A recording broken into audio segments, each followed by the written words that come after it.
So macronutrients. So if you go and buy a kibble food packet, you will see that it is broken down into protein and fat. They will give you a guaranteed analysis of protein being this many percentage, fats being this many percentage in the kibble, right? They don't mention the carbohydrates, but that you need to calculate.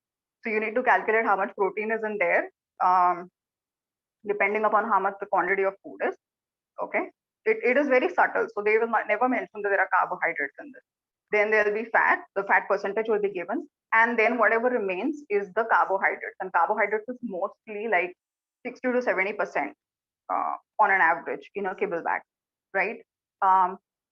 Now, if you go and study whatever scientific studies have been done on dogs for so many years, it is actually, carbohydrates are not actually an essential macronutrient. But that does not mean that we cannot incorporate them.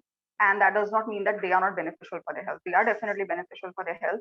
And in vegetarian diets also, the home cooked ones, carbohydrates will form a huge part of your dog's diet, right? So you need to be very careful in selecting what carbohydrates you are going to feed your dogs. There are two types of carbohydrates, and we will get into that after we speak about protein and fat.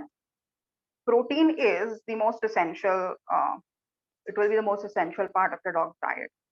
So in vegetarian households or vegetarian home cooked diet, I think we will be able to achieve around 40 to 50 grams of protein per day for a medium sized dog. So let's say if your dog needs 1,000 calories per day, I think like around 300 to 400 calories we can achieve from protein itself if we feed different kinds of variety of protein rich vegetarian sources. And that is the minimum that you need to feed. The minimum for a adult dog for maintenance is 25 grams per 1,000 kilocalories.